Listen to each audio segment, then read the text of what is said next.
Hello, my friends. This is the second week in October. This is the time of year that we all finally start reading horror books and watching horror movies. Because it's it's seasonal. It's appropriate now. Wasn't appropriate in September, but now here we are. Welcome to horror season. Hello, Pizza Giraffe, Mark, Mike, Phil, Hans, Christopher, and Mitch. So far, these are the tailgaters, Ray and Andrew as well, who were hanging out in the parking lot waiting for the Bears to lose, and now they're here, and I'm losing. I'm losing for all of us. Patty, Peter, hey everybody! Did anyone hear that Richard Chizmar and Stephen King are collaborating on a new horror novel called Couch Kitty? Couch Kitty. Did you get my newsletter? I send it out every week, and it says every week 96% delivered, or 98% delivered, 2% bounced. So I don't know who it's getting bounced from. And I recently had a couple of people complain to me in private message that they're not getting them, and I have the receipts, and they're getting them. So just check your spam folders. Obviously, I don't like that, and it's not your fault. It's not your fault. Oh, you'd think I would have my bottle opener ready to go. Oh, because this isn't going to be good. All right, I got to go to the emergency bottle opener. So how are you? How are you? Love October. Yeah, you gotta love October. You have to. And Mark, nice to be mentioned in the letter. Did I mention you in the newsletter? I don't remember. Did I? Did I mention you? I don't remember. I don't even remember what I write. Like, I write it the day before, and then I forget it the day after. When I hit send, I forget everything in there. It's my therapy. I get it out. I get it out. It is going to be Friday 13th soon. Had to slog through ads. Well, I'll keep my eye out. The microphone kind of blocks it down there. So I'm going to keep my eye out. And if I see those ads, Beef Daddy's going to step on them. Oh, it's not your fault. It's not your fault. Yep, about 11/22/16. Yes. I figured you'd be upset about that, Mark. But hear me out. Read, observe, and then you'll know. You'll know what I mean. You'll get it. Like, I think 11. Well, whatever. We're not gonna go there. It's a very unpopular and triggering opinion. Hey everyone. Jeff, my newsletters from you always still go to junk. They do for producer Jill as well, but she sends them there. Let's be honest. My newsletter keeps ending up in my junk. I assume it's a Couch Kitty conspiracy to ensure I never catch up on the latest news. Yeah, it is. We are getting notices that it's got suspicious links in there. It's Amazon or these publishers. So I'm going to go through. I'm going to take a look at the links. I'm just linking to the books I'm reading, and it's not the dark web, my friends. It's Amazon. So Jeff Bezos should get a stern email from me this week. And other than that, it's like Cemetery Dance. No, I wouldn't. I would never link. Well, I do. Gothic Cemetery Dance. Well, you know what? Let's check in with the Magic Duff Bucket. Missed last week since I was in Korea. Wow. Well, that's a trip. Welcome back. We're in Korea. Well, I mean, you're in Korea, so that's crazy. Did you go to the DMZ? I would go to the DMZ. I laughed. Well, I'm glad you did. Folio in a few hours. Grim Oaks coming up, and oh yeah, Suntup Week. Help. Folio. I want No Country for Old Men. Oh, hold on a second. Oh, excuse me. What? I'm getting Soul mostly. Oh, my goodness. Yes, that is quality video content. I mean, I'm a human being, you know. Producer Jill wants to know your favorite Korean dish, Zachary. Let's put him in the duck bucket while Zachary gathers his personal information for Jill's entertainment. What do we got? We got, oh, yes, Sugarfoot Stout. Stout, stout. Pour it all out. This is the beer I want in my mouth. Yeah, that's an actual cover song. Yeah, that's what mine says. Suspicious link. Sorry. Jeff, have you read the Jeffrey Thomas novella Paul sent you yet? No. My favorite Korean dish is bibimbap. Yep, that is. We went to fantastic. Producer Jill was lukewarm on it. Hey, we're from Chicago. Producer Jill worked with a woman from Korea who would make homemade Korean food. Oh, man. Oh, man.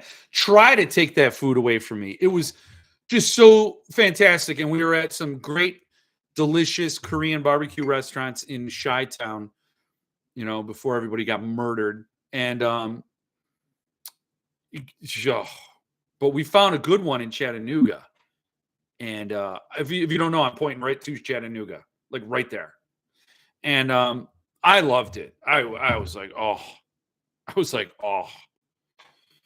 My children were like, oh. And then producer Jill said, yeah, no, it was good. Maybe you're just like my mother. She's never satisfied. I haven't even had one sip yet, and I'm singing Doves Cry and Shout. Okay. Stephen Wayne Allison Jr. is here. Kimbap was my go-to, but we had some Korean barbecue, sushi, barbecue chicken, amazing food. You're making me hungry. Oh. Well, Jill had to bring up the food, you know, so it's you know, yeah. You like that song.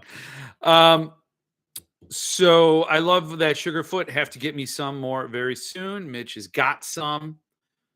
I have a handful left. So this is like one. I have one more in my refrigerator. You'll see me drink it next week. That's torture. That is absolute torture.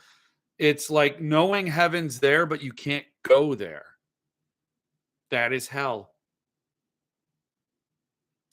Wait, so Pennywise is a supersonic rocket ship because he crashed landed on Earth.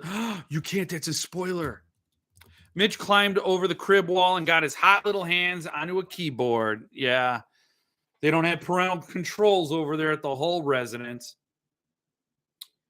I'll have to get that Folio Dune Messiah. Yeah, there's that. The No Country for Old Men is what I would want because I have The Road and Blood Meridian. Wait, if it's No Country for Old Men, does that mean Biden won't run again? Tell you, man, the world is jacked up. But we have Couch Kitty. Sadly, the turtle did not crash land on Earth. No. My favorite soul food is collards, chopped barbecue, black-eyed peas, and apple cobbler. Oh, that's funny. That's funny. I see what you did there, Phil. I see what you did there, and I like it. Because that is fantastic food as well. That's everything, you know. Music and food should bring everyone together. I'm not even drunk yet, so music and food should bring the people together. I ended up ordering No Country for Old Men from Folio, even though I have a signed first hardcover already. Had to get it to keep the set going, hoping they'll continue to publish his backlist. I have the first two, and it's hard. It's so tough, man. I passed on it. No Country for Old Men, Folio Society. I passed on it. You know, another one that killed me, kicked me right in the daddy button. passing on cold in July. That's what I talked about last week. It's from SST. They just announced on their newsletter. If you're not on the newsletter, you're not going to get a link to buy it. But if you're on the newsletter, then you know cold in July. They're doing classic Joe Lansdale books. I have everything they've done from Joe Lansdale, all in number 3. Well, except for Paradise Sky. And maybe one other one. But I can't. Cold in July. I really want that. No Country for Old Men. I really want that. Those are things. And we're going to talk a little bit tonight about SK First Editions. He's a YouTube channel by Mark Schuster. And yeah, we'll talk a little bit about what he posted. I'm going to style my hair. Look at that. I mean, I'm good. I'm going to get it cut tomorrow, but anyway, that's the future, and we're here right now. Tracking says it's just a few days away from arriving. Yeah, they sent them quick. Paul sent out the newsletter for pre-order today, realizing my error last week and fixed that. Also have some awesome arcs coming from Paul. Damn, you are the SST boy. Give me some chicken fried steak, biscuits and sausage gravy, hush puppies, and maple. Oh, stop it. I went to a place. I don't know if any of you have seen this yet, but I got a huge bruise there. Look at that. Oh, documented now. It's documented. Went skeet shooting with my boy. And afterwards, yeah, because I held the gun here like a stupid. Like here. It was here and not on my shoulder. What I was doing. Shot the hell out of some clay pigeons is what I was doing. So they're not going to zip around anymore in the sky. Clay pigeons. And then we went to this place called the Catfish Cabin. About a 300-year-old woman served us some homemade food. Amazing. My son had frog legs. I had catfish, free hush puppies. She came out. We didn't even order anything. With our drinks came out a big crock pot of beans. And you know you're somewhere. When they come out a crock pot of beans, you know you're somewhere. No, we ate out of there like hobos around a burning campfire of evidence. Oh my God, Jeff, you have to get the cold in July. I know, but I can't. Just ordered like 30 minutes ago. It'll be my second SST Lansdale. SST's like top game. Beef Daddy. I'm talking about my guns, and I got a bruise on my guns. Haven't decided about cold in July yet, but I have the Zeissing signed hardcover. But I don't want another SST Lansdale fiasco that leaves me regretting my decision. You pass, and you will regret. Happy Monday, new body. Wait. Philip Fricassi's here. Oh, I was one. See, I didn't see Philip Fricassi's name yet, but I saw everybody saying hi to Philip. And I'm like, oh, Philip's here. You could see everybody bowing down. Like you're in a room and all of a sudden everybody's like, Philip is here. And then Philip walked in the room. So now I gotta watch what I say. Now that Philip's here, we could talk. Observe is coming out. Observe is I got to get out of the habit. I just realized I'm not helping Philip with anything by calling it that. It's the third rule of time travel. That's the name of the book. It's like what, Philip, 2025, January 2025. And it is my second favorite Fricassi. If you saw my newsletter, I talked about it. January 2025. Man, I wish I could time travel to then and see what I did. And it's right behind Don't Let Them Get You Down. Don't Let Them Get You Down, I think I should put in another category. Boom. It shouldn't be with the other Fricassis because it's VIP Fricassi. It's just a different animal, different breed of book. But then you got everything else. and Observe is the top of that for sure. I mean, the third rule of time travel. I'm sorry, Philip. it's like you read the book, you know that's the book. That's how you know it. Stellar book. Stellar book. Like, I don't get scared by sci-fi. Sci-fi is always really interesting to me, and it explores humanity. When you the thing that's brilliant about sci-fi is that you take you or fantasy, you know, some strands of that, and you can take humans out of the reality, the context of the reality we all live in. You take them out of that, you put them in an environment where they can do things that they can't normally do in reality, and you could see it becomes a test of what do the people do when they can time travel, when you know when they could be extra strong or extra telepathic or some, you know, so you kind of see what is a human. You know, there's a philosophical argument, I don't know if it's Greek or what, from the old, you know, man is only as moral as he is visible. So basically, if a person can't be seen and they can get away with whatever they want to do, where would the limits of their morality be? Will they? So if and that includes by any higher power. So if a person could do whatever they wanted, knowing they could get away with it because nobody is watching them, nobody can observe what they're doing. What will they do? So that's the idea. So you take people out of the everyday context, and you can kind of suss out what it means to be a human, a moral human. That's not what observe is about. Observe is her third rule of time travel is much different. It's not a philosophical thing. It is a science fiction. You could call it a techno thriller like you do for Blake Crouch books. But it's much more than that. I think Blake Crouch has a gimmick or a deceit, a device, and he writes a book based on that one thing. So for like Dark Matter, it was parallel universes. What would a guy do if he was in the wrong universe and he wanted to get back to the right universe? Because he had a female prize there. You see, she's a prize to win.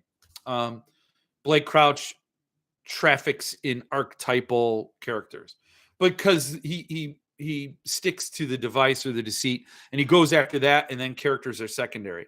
So with Philip Fricassi's third rule of time travel, it is more about the characters and then what they're doing and what they toy with deepens their complexity, and it's amazing. And I've never been scared by a sci-fi book before, but this one has some truly chilling moments. And it's like if Dark Matter had heart and really great characters, that would have been a much better read. And here it is, third rule of time travel. So can't wait for that book. Can't order it yet, but you can pre-order my new collection, No One Is Safe, Leith Press website. I think I have it in the description, but I might not. That's an oversight. I will do it. Leith or Lethe Press. No One Is Safe. Go get that. Yes, the collection. You know, I'm just like traveling to the future to get that book, and I forget that there is a book closer at hand. That comes out in April. Smart person would just time travel back a few days and buy a lottery ticket and go back to their present.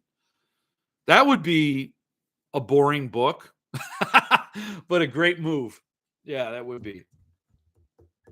I love boys, but on any given day, third rule of time travel may be my beat it out. Maybe beat it out. Maybe beat it out. Don't say that. Just FYI, everyone, have October Screams coming tomorrow. Has a Fracassi story in it. Yeah, anthologies, man. You could just go crazy trying to chase down all the anthologies. Philip had a story in one from PS Publishing. It was like What Dreams or Dreams, something Dreams. And I missed out on it. And I wish I had gotten it.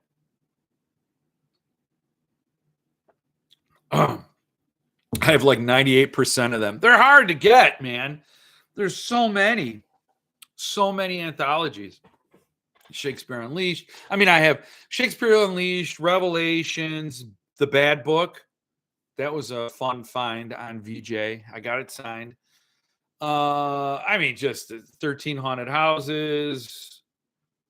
I'm blanking. There are just so many. New Maps of Dream. Yeah, that title always messed me up. New Maps of Dream.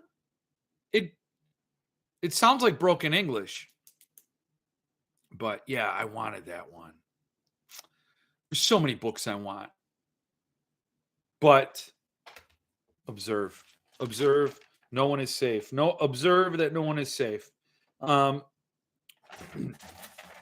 yeah, I have I ain't gonna dig it out. I have the Zeissing Cold July, so that's gonna suffice. It's not signed, but it is slipcased along with Savage Season. I read Cold in July. It is a spectacular read. It is a lot of fun. Got Never Wake. Yeah, Never Wake's another one. So many. Humans Are the Problem is another one. Right. Humans are the problem. So I was going to start out tonight. I was going to start out cryptically. And I was going to say, you know what? I'm not mad at Paul Miller. I ordered Cold in July, supposed to be a book buying ban, but really wanted it. Now you're now you're weakening my resolve, Philip. Because now I'm going to be like, Philip's on a book buying ban, and he's still got Cold in July. And I have an uninterrupted run of number 3s on my shelf. See, this is how you weaken. Why would you be mad at Paul Miller? I'm saying I'm not mad at Paul Miller. I'm not saying that. I'm not saying I'm mad at him. But I noticed Janelle Jansen was surprised, just surprised. What a lovely surprise to get the Ghoul in the Cape character book. Just surprised. Oh my God, I'm so surprised. Oh, how sweet of Paul Miller to just send me this character copy of Ghoul in the Cape out of the blue. What a random,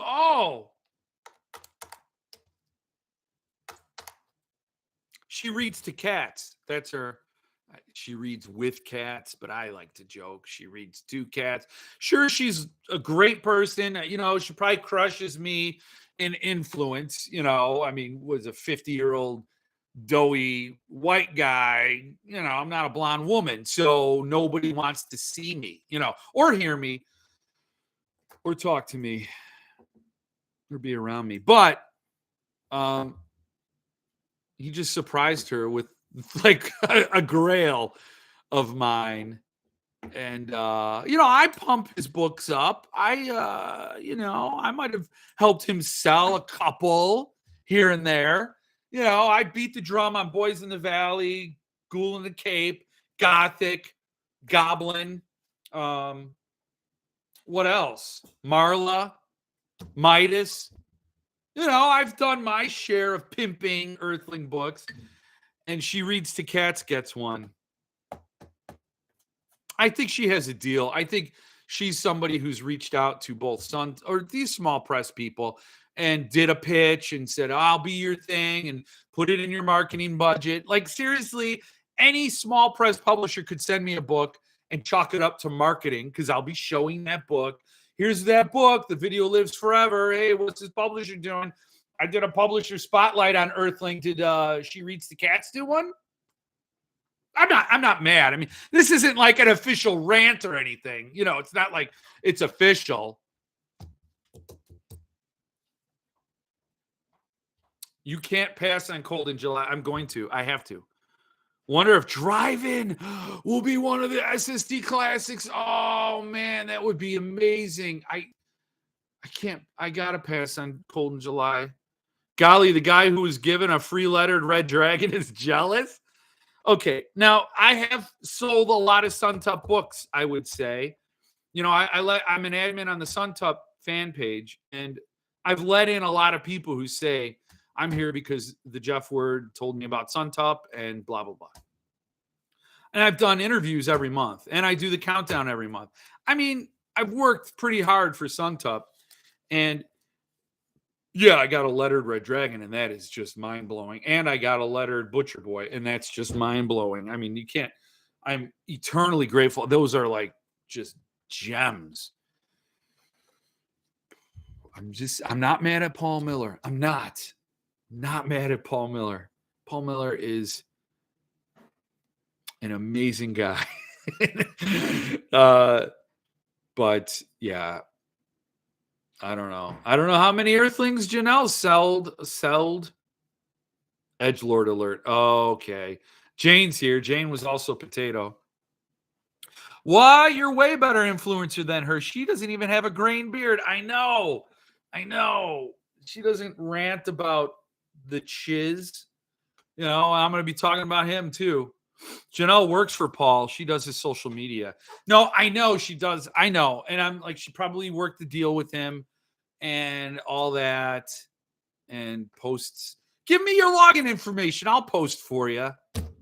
That's all. Paul, give me your login info and I'll do your social media too.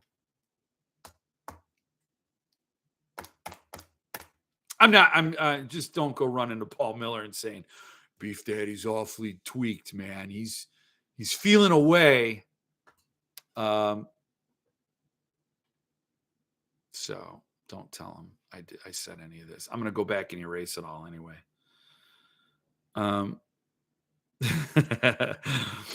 Entitled much? Yeah. Get out the violin. Is it a small one?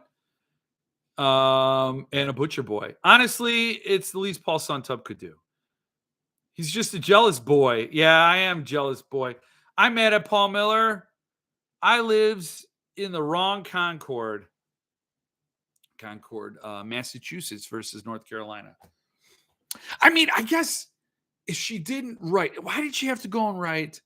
What a lovely surprise. I didn't even expect this. Like, to me, that translates to, well, I really didn't even want this.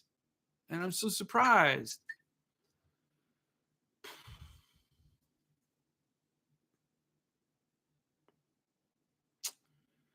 Maybe we need an ad break. we need an ad to roll in here just to cleanse the palate, and I can move on to the next section. But let's talk about Suntup. You want to talk about Suntup? It's a release week soon. When is the release? Wait, it's not a Suntup week this week, is it? I've interviewed nobody for this. I didn't have any time. It's not like I had any time. Announcement schedule. October. No way, it is. Oh my God. Wow, that just totally. Oh my God, that totally messed me up. October 12th. I had a crazy week this last week. Totally. You noticed I didn't post anything. I got a video sitting in my thing. Wow. I reached out. I never got a hold of anybody to do this interview. It's a very, very cool release this week. Oh, it's an awesome release. I kind of guessed what it was. And then I found out what it was. And I saw the art. It's a great release. Oh my God.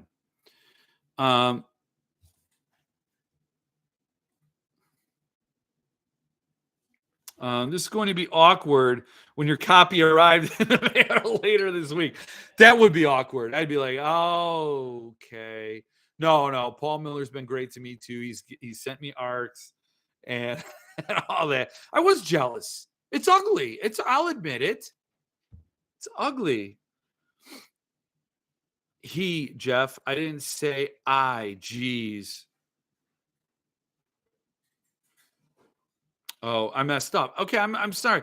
Okay, speaking of Lansdale, Jeff finally snagged a copy of Cosmic Interruptions. So now I have the full SST set. That's amazing. Big time. I've been given goodies from authors and publishers, and sometimes they tell me not to share them on social media. I got a shelf of secret books I want to bear. Oh, that's rough, Hans. That's rough. Paul Miller lives in the exact correct Concord, the same Concord I live in. I have read it. I didn't read it for this release. I've read it. I read it. I'll just say I read it in college. Loved it. I'm still thinking it's Sleepy Hollow. Max, I just need to move north. Only numbered and lettered though. Yeah, I mean well. Have you ever sent publishers anything, a gift of any sort? I'm giving them all these publishers I adore. I'm giving them publicity, airtime, all that stuff. But I have sent Paul Suntop, Don't Let Them Get You Down by Philip Fracassi, because Paul Suntop talked about his battles, and he's talked about on his live on Facebook, his battles with depression. And Don't Let Them Get You Down is a book that gets it. And so I sent it to him, not as a solicitation to publish the book, although that would be incredible. It would definitely be worthy of the Suntop treatment, without a doubt. So would a lot of Philip Fracassi's books, including The Third Rule of Time Travel. For sure. But so I sent him that book. It was The Ark. It was I don't know if it was way before, but it was before Zagava published it. So I did send him that. I did send Cemetery Dance all my goddamn money.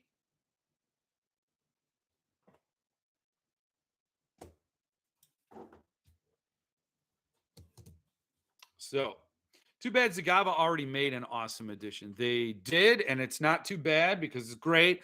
But Zagava's in Germany, so they can go be German.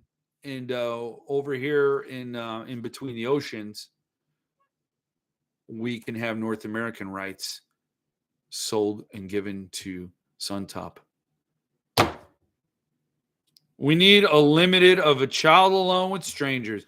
Yes, we do. Like, Don't Let Them Get You Down and Suntop with you, Jeff. I've gifted Jared at Centipede a couple of books that I'm advocating he reprint. We'll see what happens. That's cool. Yeah. No, I mean, I think that's great. You know, I think that's really advocating for a book when you send it to them, and you know, I don't know how they have time to read all the books they publish. I don't even know. Rubs hands together.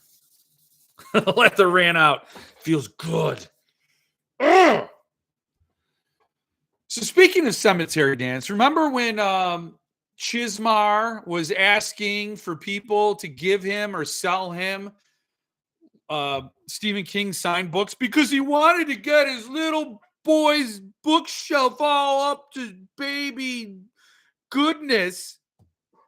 Remember that? He's like, I want my son to have a great Stephen King collection. Help me out. Yeah, okay. Now he's giving away signed Stephen King books to sell his toilet paper roll of a book. I mean, he's doing, like, you knew the books were never going to little Willie Chiz. They were always going to Richard Chismar, who's going to gift them so he could pimp out his book. And that's what he was doing, because he's just like, you can get Under the Dome, you can get The Dark Man, and well, that's one he published. It's a PC copy. He just probably found it laying around, underneath a fork truck in the warehouse. But I know he didn't publish Under the Dome, so he's now soliciting for books as promotions for his book. I'm like, why doesn't he just save himself some money instead of buying signed Stephen King books?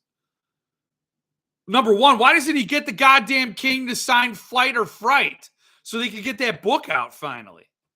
If you're going to, hey, Steve, hey, Uncle Steve, I read reviews for Becoming the Boogeyman, and people are hating it.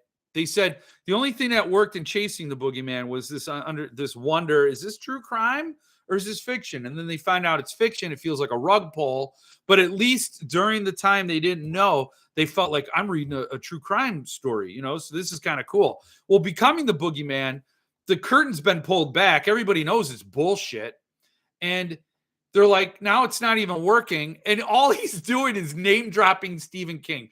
Somebody's like, I'm not even kidding. He keeps writing me and Steve.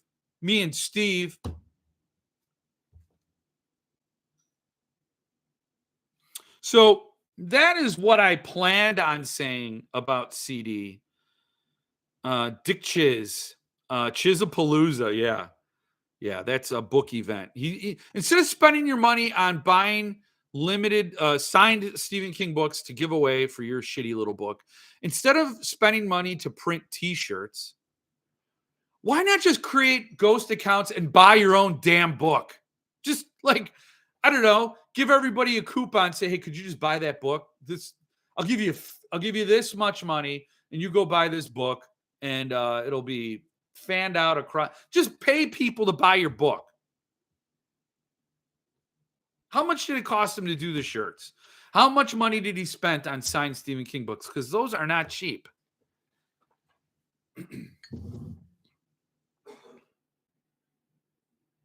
I mean, it's like he's not even selling the book because he believes in the book. He's just like pumping the balloon full of hot air so he can see how high he can go. But that was sort of the rant I was going after. Then I talked to somebody who kind of knows Richard Chismar a little bit, and now I feel like a bully because I might be punching down. It's like I'm feeling like maybe based on new shit that's come to light, man. Maybe the guy's not this genius super villain that I feel like he is, or he's not this entitled, wasp. Oh, I came over on the Mayflower. Oh, the guys with the underbite. You know what I mean? They golf all day and then they oppress all night. Those guys. So maybe he's not this super villain. Maybe he's just super incompetent and awkward.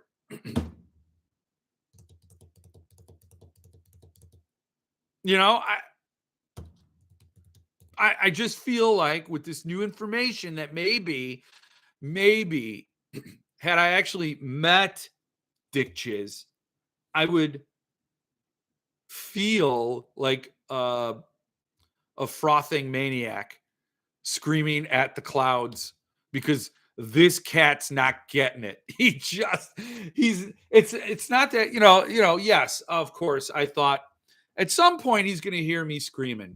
At some point, somehow the circuit is going to bring my my venom to his doorstep, and he's going to look at it. And you know how I thought he'd react to that? He'd be like, whatever, shut up, whatever. I'm on the New York Times bestseller list. I can cup Steve's balls. And then he'd be like, whatever, this guy's a blowhard, and just ignore it. But I don't even think it'll get that much out of him. I think it's like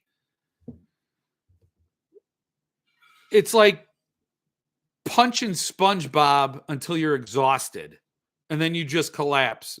You're spent. SpongeBob didn't feel a damn thing, and he's doing that obnoxious laugh. And you're no better off. So I just feel like maybe, look, I already pissed off Paul Miller tonight. Now I'm going after Dick Chiz. I'm sure Brian James Freeman's not a fan of me. I used to go to Paul Michael Caine's lives, and when he saw I was there, I'd comment. He'd be like, oh, Jeff Terry's here. Oh, it's great. Now I write, and he's just like, okay, it's Jeff. Because he's like this with Richie. Who killed Bobby Lupo? Anybody seen Richie? Name that movie, Hans.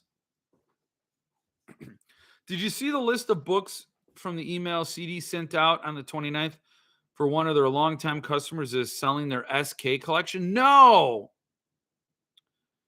Asbestos fire starter for 40 grand. Wow. I didn't see it. No, I didn't see that. In my opinion, he's very successful and he deserves all the praise and criticism, no matter what may or may not be wrong with him or you punching down. No, you're 100% right, Joshua. You are. Like, this is the reality of what you're doing. You're pissing people off, and then this is the blowback. I mean, yeah. But it does change things when you think about it. Because hopefully a rant gets results, but it doesn't. It's just tantrum. It's a tantrum. I'm a kid, want my candy, and Richard Chismar's been holding on to it for 10 years. Good thing it's a Twinkie, though, because those things will be around. CD sent one out on the 29th to some of the customers. I asked to get a copy of the list. Some of the prices are crazy. Yeah, that's what I thought, Stephen Dwayne Nelson Jr. It would be Chris Webster's collection. He's still going strong. He just listed the gift it. What did he just listed something. He said, this is my copy. The full throttle lettered edition signed by King. That was the one that was a surprise. He surprises sub press with signatures, and then he won't even sign the Doubleday Years books from Richard Chismar.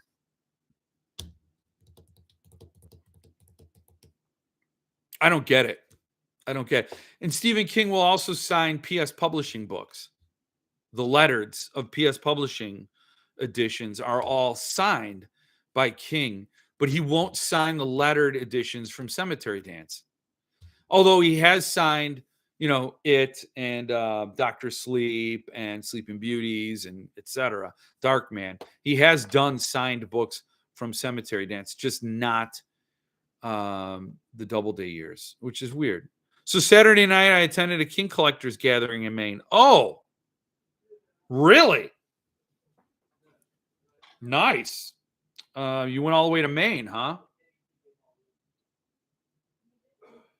Well, that's good. I'm waiting for his next comment to load, so I took a sip, maybe hoping a commercial will pop up and get you guys. He is getting as much as possible for everything he sells. Yeah. What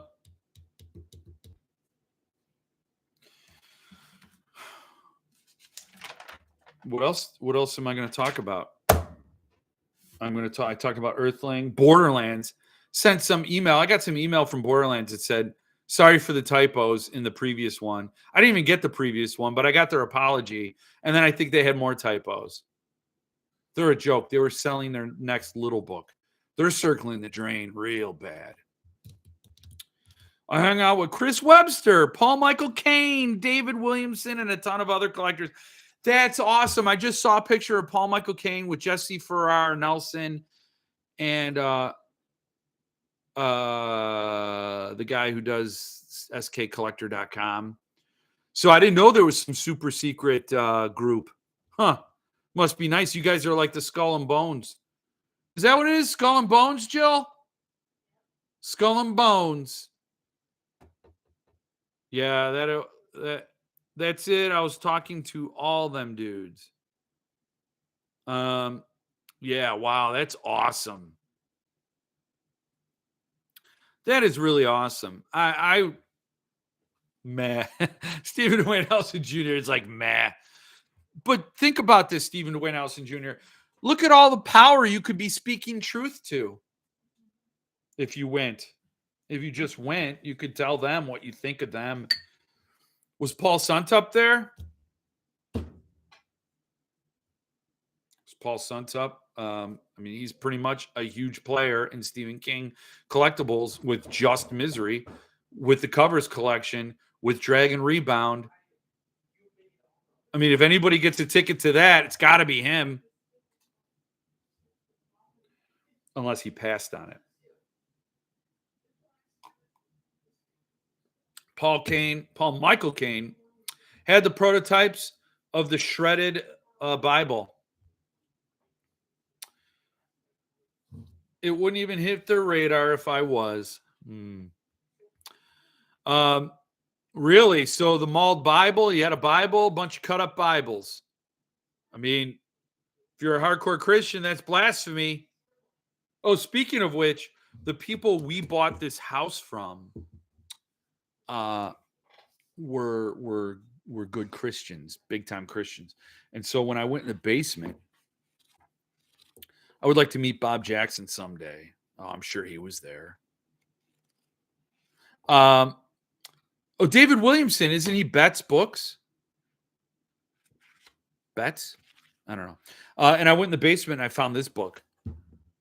Satanism, and Witchcraft. Now, I thought it was going to be like a how-to book, like if I wanted to learn about this, but apparently it's this Christian dude who's like, these things are bad and recognize them when, this is like 1972 and then I was born. So I think this is like, it's stuff's about to get really bad because Jeff's about to show up and crash this little party. But I thought this was a fun book. You can get it on eBay for like $2. You can get one signed. I don't know if this is signed. This ain't signed. No, not signed. Very provocative title. I mean, it's going to attract some people for the wrong reasons. You know what I'm saying? I mean, it's not like how to fight or ending Satanism, and witchcraft. It's just like, hey, these are 3 things you might want to know about. Why not? Let's go to lunch with Baphomet. The signed Shawshank Bible, signed by Stephen King. Yeah, it was signed. Bob Jackson and Paul Suntup was not there. Oh, well, that sucks. Yeah, David Williams is Betts. I went to a rare book show this past weekend and bought an absolute cherry copy of Thinner and It, both first printings in immaculate new condition. So you're not on a buying ban, Philip. I mean, that's like the opposite of if you had a buying ban and then you bought something, you broke your ban. But I mean, those are Thinner and It. Do people still say cherry? It's a cherry copy. I guess so. I mean, it just happened right here on this channel. Oh, ads will. Guys, I just clicked skip ads. That's taking money right out of my mouth. I'm not going to be able to get my dog food this week. Not for the dog, for me. So Suntop release this week, and I'm getting If You See Her by Anya Allborn. I did have to get the okay to buy Thinner. Only the UK Thinner had the band. Oh, I see. The US Thinner first did not have the band. Later printing slated pen name from Stephen King on the dust jacket. Huh.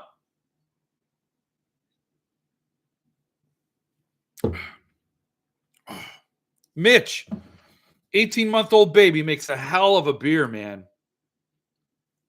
I don't know why that's not on the news. Do we got more music? Well, that's not music by anyone's standards, I don't think. We'll shut that off. So, we talked about Earthling, Borderlands, CD, Suntop. Midworld has a book coming out. Now, this is interesting. Atlas of Hell, right? This is the Nathan Ballingrud book. It's a collection of stories. And what is interesting is he's doing a lettered and numbered, right? I want that one. I'm sorry. Hello, Kaz, a wheel. It is a wheel. It is a wheel. Read those 7 books. You'll find out. 9 books. Fact, The Running Man was still in print when it was discovered Richard Bachman was Stephen King. So Richard Bachman running Man, paperbacks are severely overvalued these days. Bowling Rude is great. I'll be picking this one up. So it's the Atlas of Hell. But check this out. He's doing Travis Dunn. He's doing 2 versions of the book at Midworld, in case you didn't know who Travis Dunn was. He's doing a numbered and a lettered. Both books, now follow me on this, are 272 pages. The numbered and the lettered. The numbered has 6 illustrations. The lettered has 12. So where do those other 6 pages go? I mean, you count the page of the illustration as a page. Unless you don't, I don't know if that's a common practice to not count that page as a page because it's not text. I guess it's because when I saw that, I'm like, they're both 272 pages. But more importantly, no other publisher has done that, to my knowledge. Like, in fact, Suntop has done it the opposite way. The cheapest edition got the extra art in the form of the dust jacket. But lately, Paul Suntop has been tipping in the dust jacket art into the lettered and numbered editions. So everybody gets all the art. They pay the artist to get the art and have it. So they use it in all the editions. It's not like it's another expense. I mean, yes, you have to print it, but they paid for the rights to use the art. And to me, I think that's not a good move to do 6 in a numbered and 12 in a lettered. To me, I don't know, because no other, I mean, in all the Cemetery Dance Doubleday Years books, for example, they all have the same art. All the Suntop editions have all the same art, again, except for that dust jacket on the artist edition. It's been pretty much expected that you might have a different binding, you might have a different enclosure, you might have different paper quality, but you're getting essentially the same content. So I didn't think that was a good move. I didn't think it was cool. Pricing is coming out. It's going to be up for sale if you're interested. It'll be up for sale next Sunday. It's got, I think, 2 artists working on it. Or maybe that's the sub press one that was announced today. I don't remember, but it was interesting. I don't know what you guys think of that. I wonder how much the lettered Midworld will be. Have they ever done a lettered? That's a good point. The numbered has 6 extra blank pages. Unless they're tipped in, they don't get counted in those. Okay, well that makes sense, I guess. Okay, all right. Well, that clears it up. All tipped in illustrations are not numbered. The page count is wrong in the description. Yeah, that could be it. I'm so glad Paul has been doing that. Saves me money so I don't have to bother numbered and artist. Yeah. Yep. Just checked my Midworld J date. No page number on the art. Okay. Started Maggot Girl. I was not ready. That I don't think I will ever read. And hello, David. It's Midworld Press's first lettered. So get on it, people. I don't know what the price will be. I don't know what the price will be. Oh, wait. So I got this stupid heart emoji thing that blocks the last word of everybody's text on the line. So I got to wait for your thing to move up. So you're getting email from Centipede for what? What? I don't know. From Minds. Oh, yeah. It's annoying. Maybe I'll try and get a lettered if the price is right, but the quality issues at Midworld have me a bit weary. I think it's maybe a hiccup of a new press. They're trying to get their stuff together. John Dies at the End is a beautiful book. I think it's a little too pricey for what they deliver when you compare them to SST. I think John Dies at the End should have been maybe an $80 book. So it's not crazy, right? It was a $95 book. Maybe it should have been 70 or 75.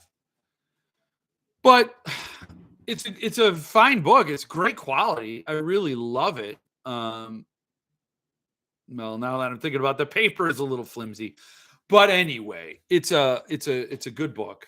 And I think if you like the story, and I think Midworld does a great job finding great artists. The art, everything I've seen on their product page is like sweet stuff, man. So um, mine's a behemoth. I'm waiting for the email. Also, Jared thought it would take him a week to get them all out. It's a price that hurts because I find SSD very nice for half the price. It mostly sucks because of how many issues they've had back to back. I want them to be successful. Yeah, me too. I think I had my turn pissing off Travis weeks ago. I don't know if you remember that. So he's now done. Um, so I want them to succeed and do well. And I don't think, some of those hiccups were, I don't know, you're just learning how to do it. And you have these ideas, then you send them out to a press and they print it, or the printer, and then you got reality, and sometimes things don't jibe. Yeah, the Cold and Jive from SST is only $67 shipped to the US.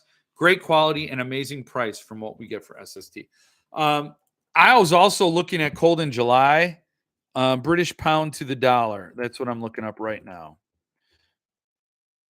to see what the conversion is. Oh, and it went up. I had it at $1.21 per pound, and now it's $1.23. So the book costs more than it did 3 days ago. So me waiting costs me more money, but again, I'm not buying it. So Cairo Terra Press also announced limited of Crampton by Thomas Ligotti. You are a Ligotti boy. Never read him. I have his little book from Borderlands, little book. You see this? See this? It's a Halloween decoration. That's what it is. Thought you should see it. We're going to be putting this in our backyard too.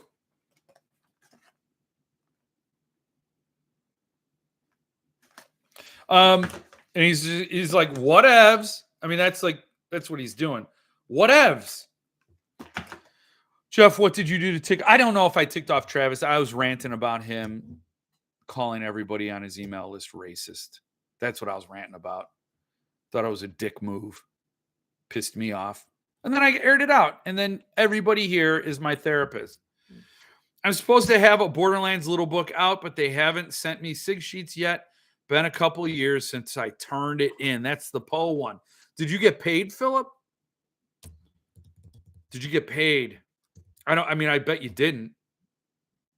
But a few weeks ago, nope. Yeah. A few weeks ago, Aegis Press released a new anthology, Unquiet Grove. I'd like to live in Unquiet Grove. It's a grove, but it's got life. All right, what else was I going to talk about? Weird House. Weird House has a book. I am really interested. Weird House always has covers and titles that make me want to buy. There's one book called Laundry Legs, and it featured a big bug right on the cover. I'm like, this is batshit crazy. Laundry Legs? Like, did you just spin a wheel and come up with two random words and you threw them together? Well, they have one now. I almost want it. It was The Curse of the Cob Man. And the cover is a corn of cob, a cob of corn cob, screaming with a person's face on it. I almost want it. I mean, come on, I got to read this now. You can't just tell me there's a Curse of Cob Man with somebody who looks like a ear of corn and not want me to read it. It was $20 for a signed paperback. But like, hell no. If I'm not getting Cold in July, or what was the other one I'm really regretting not buying? Cold in July. I mean, that's the main one. Passed on Ghoul in the Cape character edition. So I'm not going to get that one. Yeah. Most recent little book is signed by Thomas Tessier, and I'm pumped for that one. Spooky movie time. Exorcist Believer was actually pretty good. Now, new Pet Cemetery movie was absolute garbage. Oh man, it had to be. It had to be garbage. You know what I want to see is Thanksgiving by Eli Roth. I've got to see that. Thanksgiving. Eli Roth was like, and I guess that was some movie that was spoofed in another movie. I don't know. And Thanksgiving looks awesome. I agree, Andrew. And I want to see it. And it's like, what's the one holiday we don't have anything about? Nobody did one on Thanksgiving. I mean, you had Christmas, St. Patrick's Day. I mean, Leprechaun. Let's be honest. Friday the 13th, Halloween, of course. There was Valentine's Day, right? I mean, there's one for every. I mean, there might not be one for Labor Day or Memorial Day, but we'll get to them. Easter had one. Thanksgiving. I can't wait to see it. When Tarantino and Rodriguez did Grindhouse double feature, it included fake trailers for movies that did not exist. Okay. That's cool. There's 4 left in the current series. Hope they get those sheets to you soon. Yeah. When it was a fake trailer in Grindhouse, just a new extended version with new actors, but same director. Wasn't that the same thing with Violent Night? Another fake trailer was for Machete. Rob Zombie did one called SS Werewolf Women, starring Nick Cage. Oh, that's hilarious. That is hilarious. Danny Trejo. Kyle's here. Hello, Kyle. Kickstarter, enter Boogeyman, Stephen King's first Kickstarter, and has a Lansdale story. That's Stephen King's Kickstarter? Boogeyman? Enter Boogeyman? Really? I saw it. I didn't know Stephen King had anything to do with it. It's funny. Rob Zombie did one called SS Werewolf Women, and Robert McCammon had a book called Wolf's Hour about a wolf killing the SS, but it's great. Sub Press is doing two books called Long and Shorts by Michael Blundline, in case you wanted to know, in case you were curious, and on the market for a Subterranean Press book. The freshest from the Subterranean Press oven. I don't know if presses put their books in the oven. I don't know. That might be a mistake I would make if I was doing a press. Put the book in the oven. So another thing I want to talk about, it's just a reprint of the story, The Boogeyman. Okay. They just reprint The Boogeyman. It became a movie or something, right? Boogeyman was trash.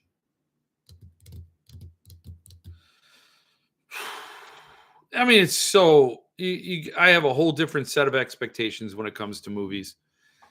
I lower that bar tremendously. With books, I have a very high bar, and I mean, you might not think so. I'm still reading Dune, and man, that book is dry. It is drier than a planet of sand. Oh, the intrigue is going to kill me. I do think it was interesting where they talk about planting a religion on a planet so they can exploit it. That was cool.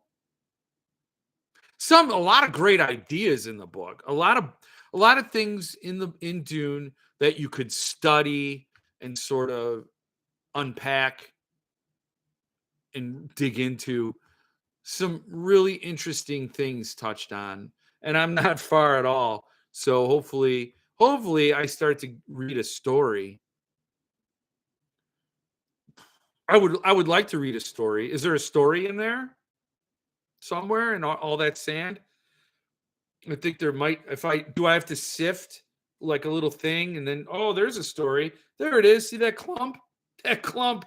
That's the story.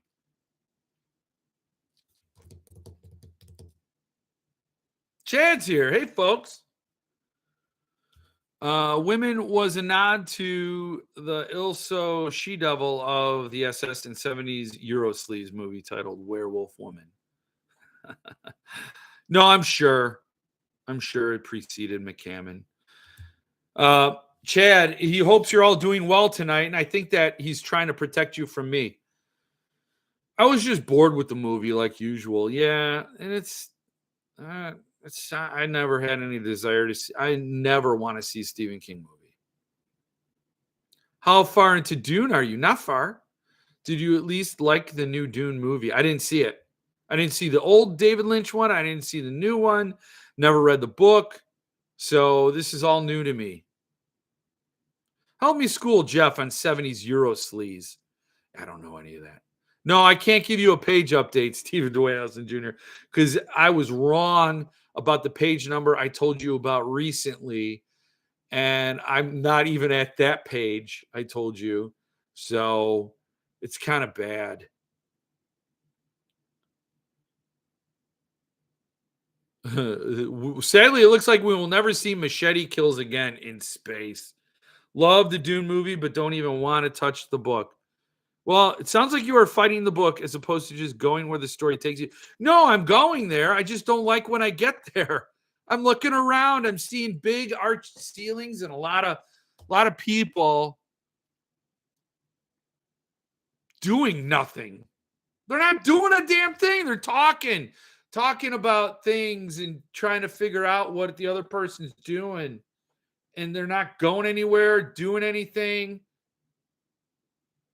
I hope they do soon. I did look through my Centipede Press book, and there's a knife fight. So I'm looking forward to the knife fight.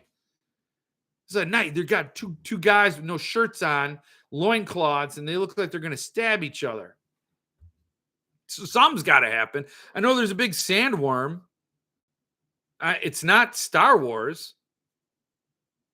You know, the Sarlacc, where you get digested slowly over 1,000 years.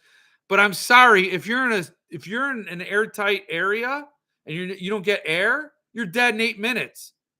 That worm could digest you for 1,000 years. It don't matter. You're dead. You're dead 1,000 years. Okay. Well, after 8 minutes, you could have the 999 some odd years left.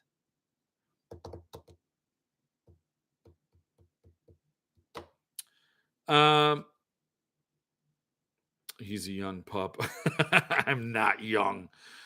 Want to see Dune the way it should have been filmed? Watch Holy Mountain on Mushrooms. Okay.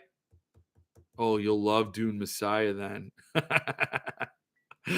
Oh, it sounds like Messiah's even less so. Harkonnen, I will kill him.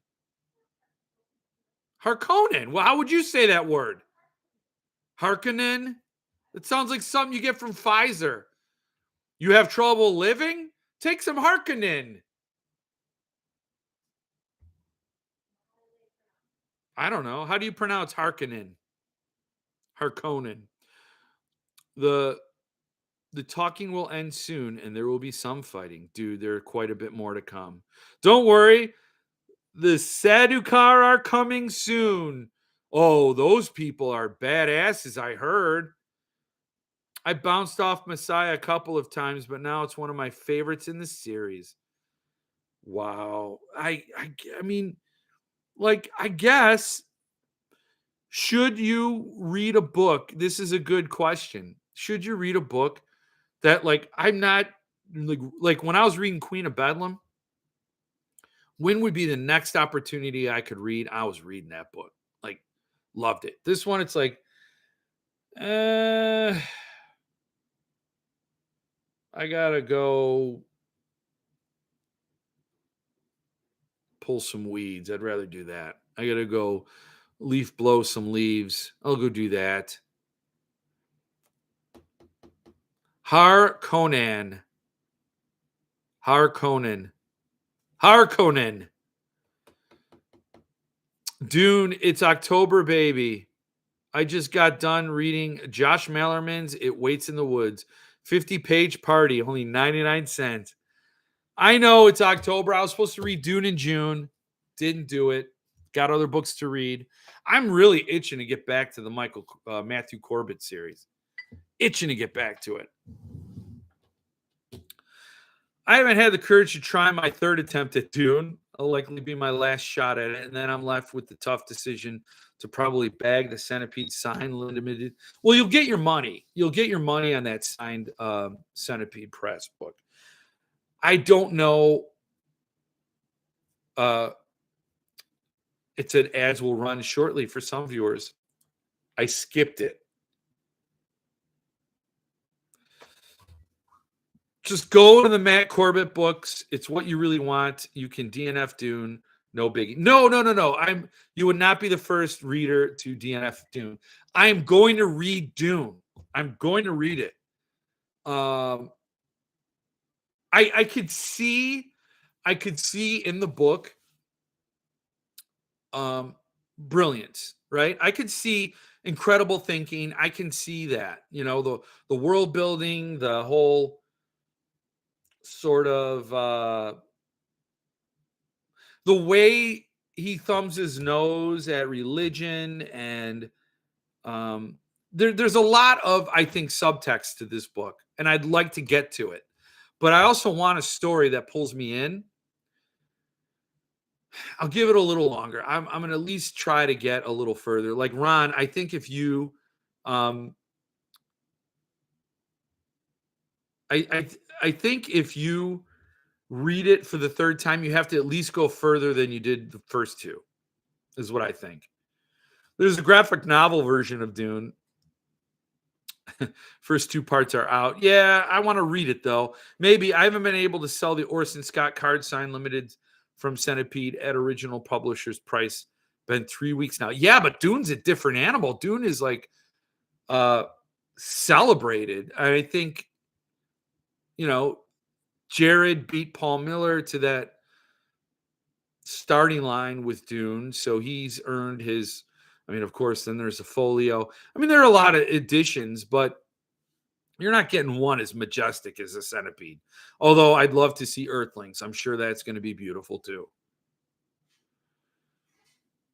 And it's rarer, but still in all, I think you have a very, very worthy, pricey object on your hands. And I got to say, if you've tried it twice, why did you go for the Centipede one? Like, if I had read this beforehand and I knew it was coming, I might have said, no, I'm going to save my money. I might have, but I don't know. I don't know what waits a little further on. I don't know how I'm going to feel. My mood could change. Dune is a lot about ideas and world building. The characters, not so much. They remain somewhat aloof to the reader. Huh. You quit smoking? Okay, so there's a whole conversation about Satan, smoking, and quitters with Stephen Wayne Nelson Jr. and Hans. Congrats to both of you for quitting smoking. Big, big applause for that. It's not easy.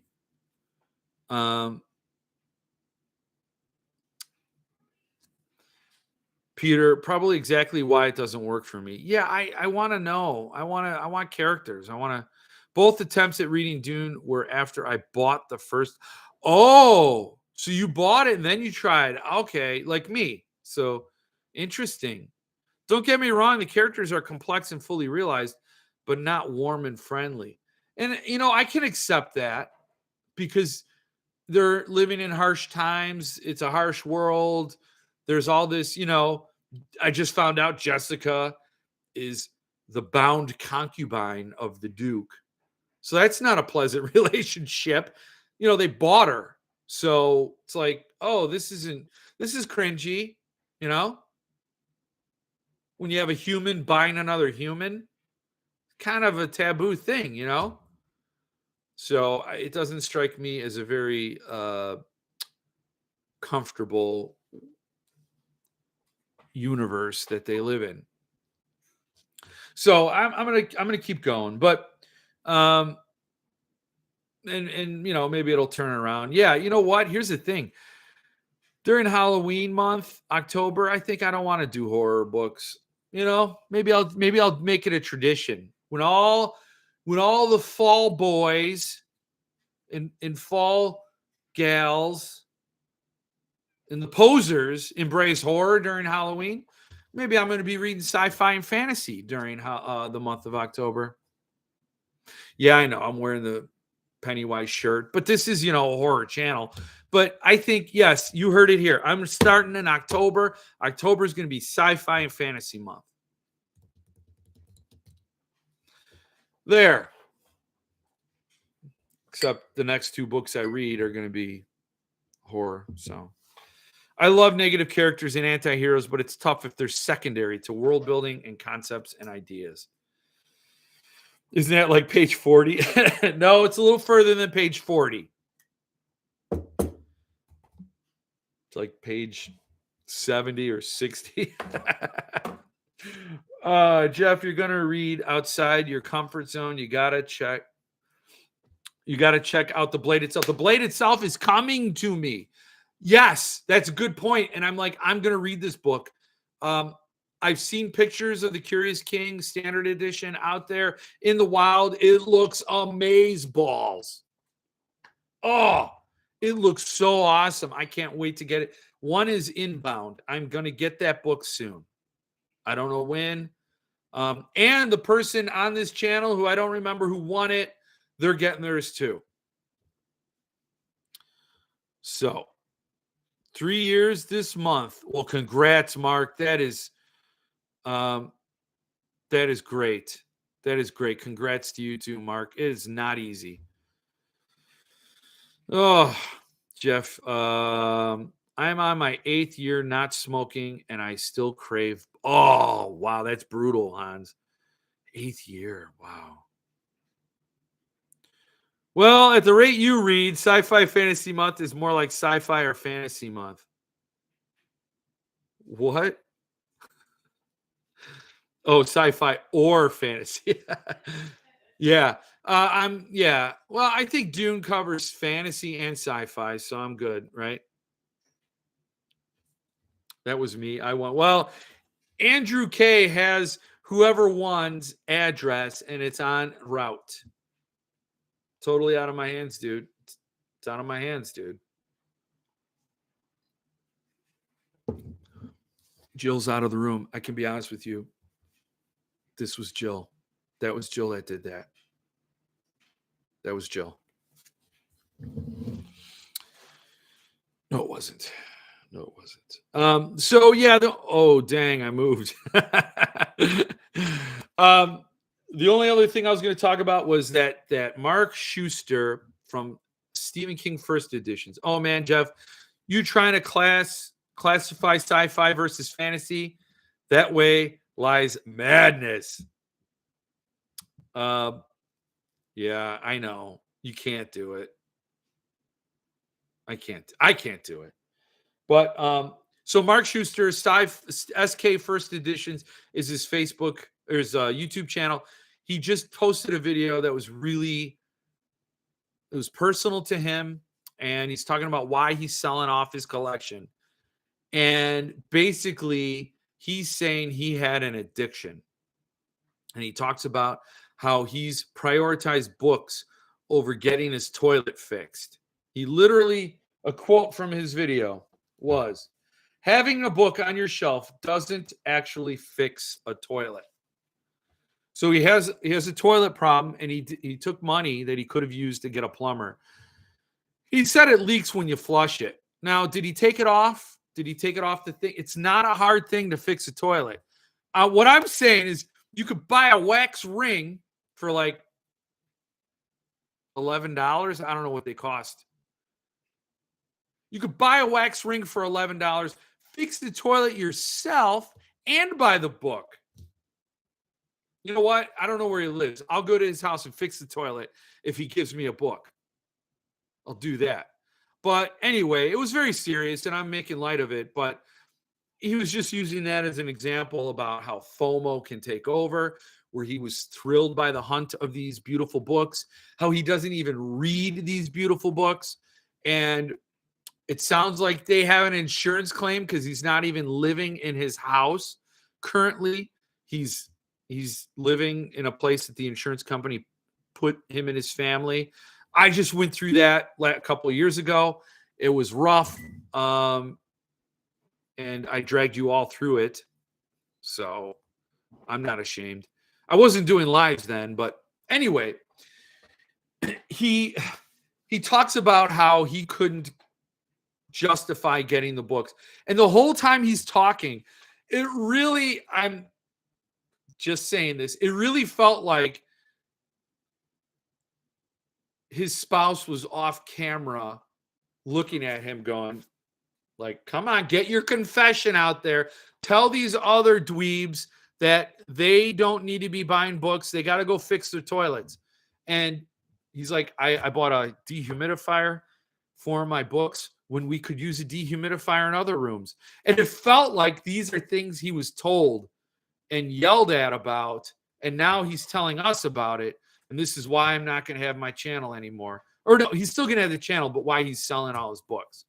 And I have to sympathize, because if you are doing something that is hurting you financially, yeah, that's not good. Like, that is a problem. And if you are struggling to have a toilet and yet you have all these great books, yeah, I mean, you gotta, I mean, I'm in a buying freeze right now. Philip Fricassi's in a buying ban, even though he's not, and all that stuff. You know, you gotta collect responsibly is what I'm saying. So he put that video out there as a public service to everybody to basically say the same thing. Buy responsibly. Don't overdo it. Make sure you're not just caught up in the thrill of the hunt and the thrill of acquiring, you know, like, I got this book. There's only 26 of them in the world. There's only 200 of these in the world. And I got one of them and it's signed. And wow, look at this secondary market going crazy. And, you know, wow, I got this. And it's a good point. It's a good point. And you'll never hear me telling you otherwise. Like, you gotta live within your means. But it did strike me that he was being spanked, basically. He looked like a guy being spanked. Okay.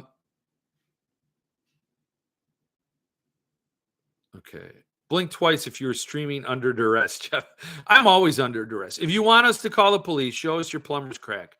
That's funny because I started talking about a plumber's story.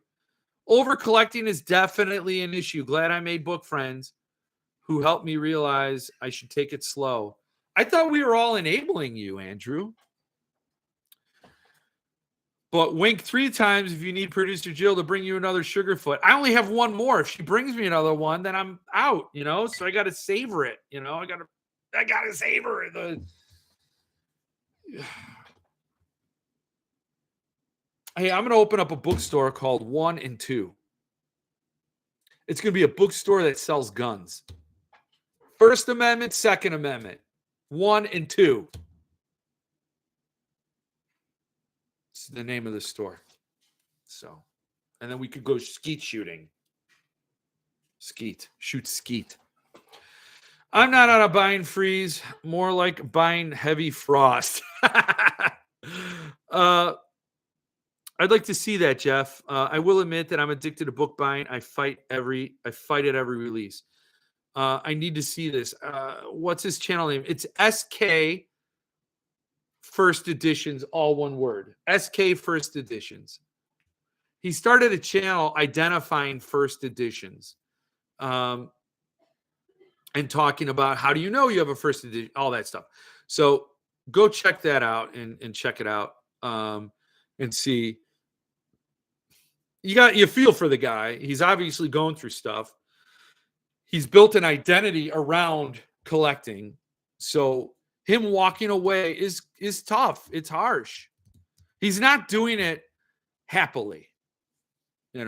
I think I've talked to a number of people who've quit collecting, and the main thing they feel is relief.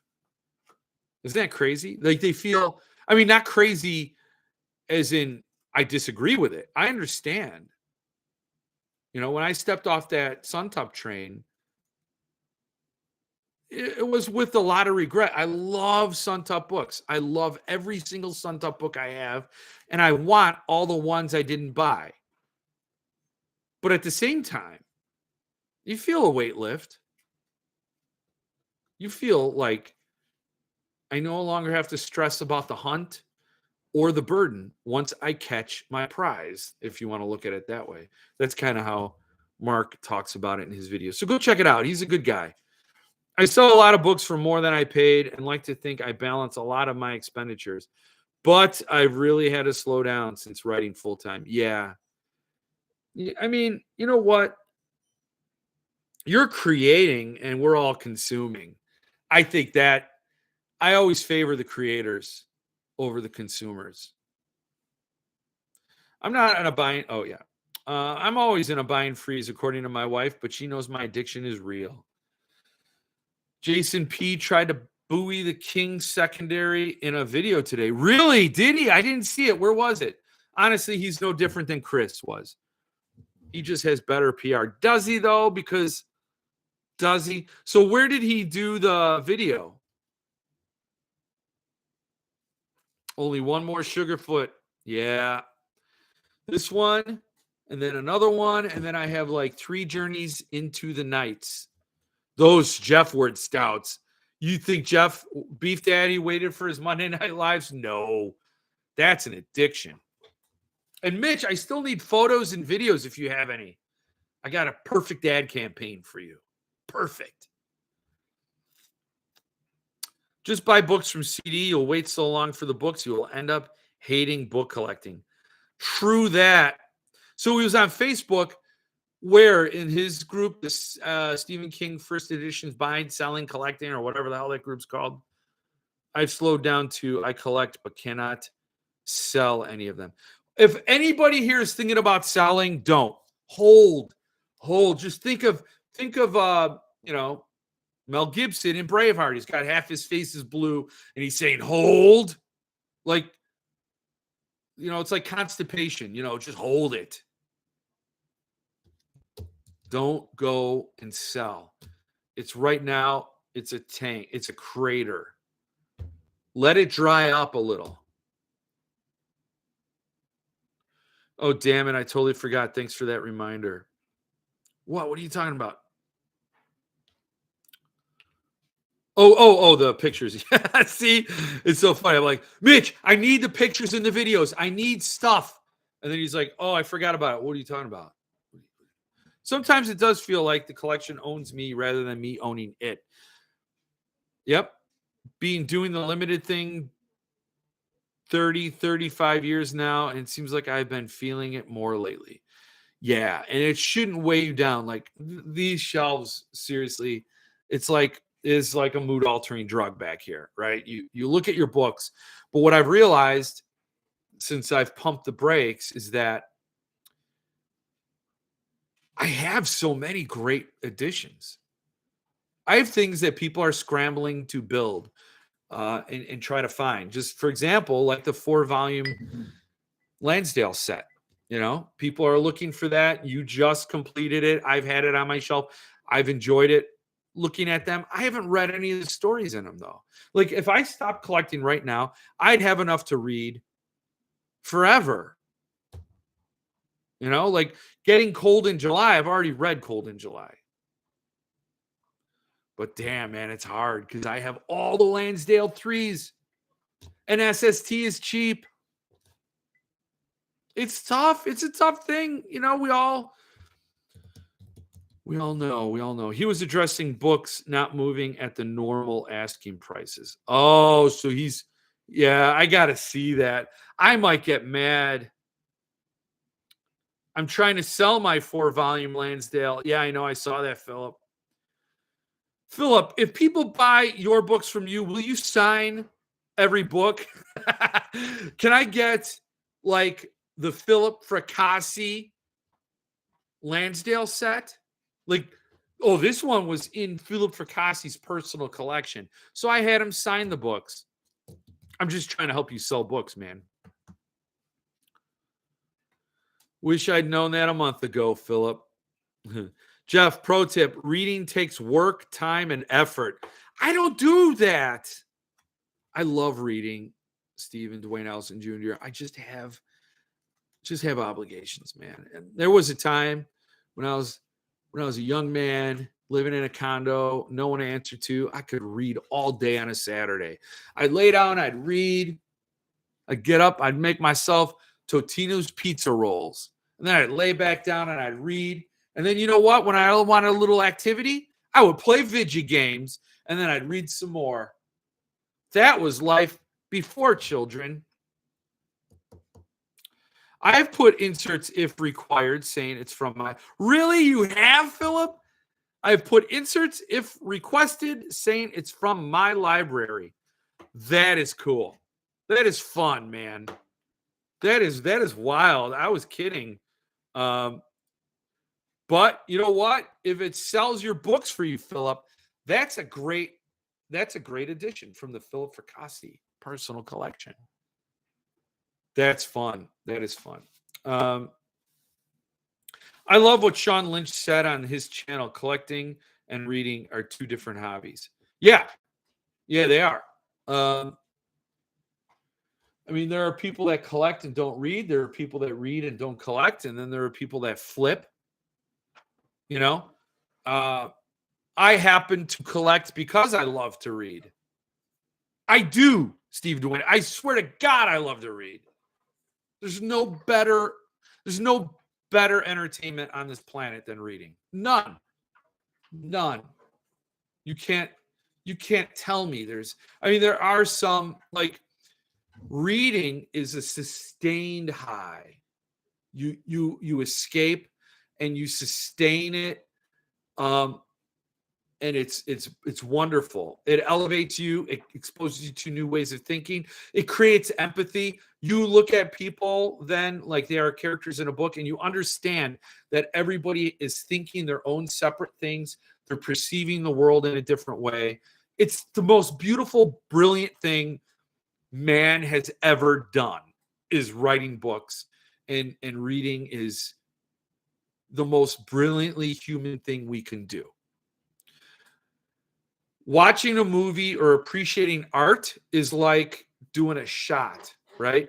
It's a blast. It can be a wonderful escape, and it can ring out for a while after you've seen the movie or went to the museum or listened to a piece of music. It just is it's a lot more, it's more short-lived. It sustains you. You keep listening to music, you keep going to movies, you can keep going to the museum and looking at art. It requires more dosage. You have to take it more. But books, man, like I'm still tripping off of Queen of Bedlam. Loved it. You're immersed. You're in a world. I mean, you are transported. And when you're watching a movie, you're on a cruise ship, or you're looking through a window at what other people are immersed in. There's a separation.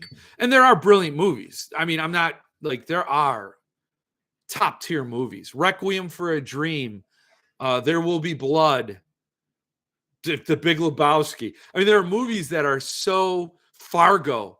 Oh my God, the ending of Fargo, when Frances McDormand is driving away with the guy in the back of her squad car.